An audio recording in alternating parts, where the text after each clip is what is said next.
Stress. We all deal with it. From early morning alarms, to work deadlines, to unexpected life challenges, stress is part of everyday life. But have you ever wondered what's actually happening inside your body when you feel stressed? One key player is a hormone called cortisol. It's often nicknamed the stress hormone, and while it sometimes gets a bad reputation, the truth is that cortisol is essential for survival. Cortisol is a steroid hormone made by the adrenal glands, which sit on top of your kidneys. Its release is controlled by something called the hypothalamic pituitary adrenal axis. Here's how it works. Your brain's hypothalamus releases CRH, or corticotropin-releasing hormone, which is a chemical messenger that tells your pituitary gland to act. In response, the pituitary gland releases ACTH, or adrenocorticotropic hormone, which then travels through your blood to the adrenal glands, signaling them to release cortisol. This system works like a thermostat. When cortisol levels rise, your brain senses it and slows down production. When they fall, it turns it back up. Now let's look at what cortisol does. It regulates metabolism, helping your body use fats, proteins, and carbohydrates for energy. It supports the stress response, giving you quick fuel in times of need. It controls inflammation, acting as a natural anti-inflammatory. It helps maintain blood pressure. And it even influences mood, memory, and focus. So cortisol isn't your enemy. The problem only happens when levels are out of balance for too long. You've probably heard of the fight or flight response.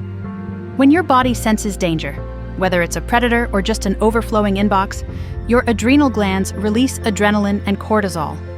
Adrenaline gives you an instant burst of energy, while cortisol sustains it by keeping blood sugar elevated. This was life-saving for our ancestors. But in modern life, where stress comes from work, bills, or traffic, the same system is constantly triggered. And when stress never ends, cortisol stays high, and that's when problems begin. Chronic high cortisol can cause weight gain, especially around the belly and face. It raises blood pressure and blood sugar, increasing the risk of heart disease and diabetes. It weakens your immune system, makes your bones thinner, disrupts sleep, and affects your mood, leading to anxiety, irritability, or even depression. In severe cases, very high cortisol levels can cause a disease called Cushing's syndrome. But too little cortisol is also dangerous. Low levels can cause extreme fatigue, low blood pressure, dizziness, weight loss, poor appetite, and even salt cravings. When this happens due to adrenal gland failure, it's called Addison's disease. If untreated, it can be life-threatening. Cortisol also follows a daily rhythm. It's highest in the morning, helping you wake up, and lowest at night, helping you sleep. But stress, poor sleep, irregular meals, or shift work can disrupt this natural rhythm. That's why some people feel tired all day but restless at night. Doctors can test cortisol using blood, saliva, or urine samples, especially if they suspect conditions like Cushing's or Addison's.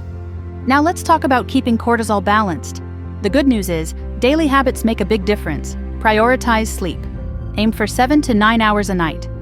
Manage stress with meditation, deep breathing, or simply walking outside. Exercise regularly, but don't overtrain, because too much can raise cortisol. Eat balanced meals, focusing on whole foods instead of processed sugar. Stay socially connected, since strong relationships lower stress hormones. And finally, limit caffeine and alcohol, which can disrupt both sleep and cortisol rhythms. At the end of the day, cortisol is not the villain. It's a survival tool. The real problem is our modern lifestyle, which keeps us in a constant state of on the goal. Isn't to eliminate cortisol.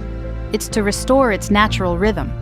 So to sum up, cortisol is essential for energy, stress response, and even immune health. But when levels are too high or too low, problems can appear across the body. The key is balance, and the power to support that balance is often in your hands, through sleep, movement, stress management, and healthy routines. If you've been feeling constantly tired, anxious, or struggling with weight gain or poor sleep, it may be worth discussing cortisol with your doctor. Thank you for watching. If you found this video helpful, don't forget to like, share, and subscribe for more health content. And tell us in the comments, what's your favorite way to relax and lower stress? Stay informed, stay healthy.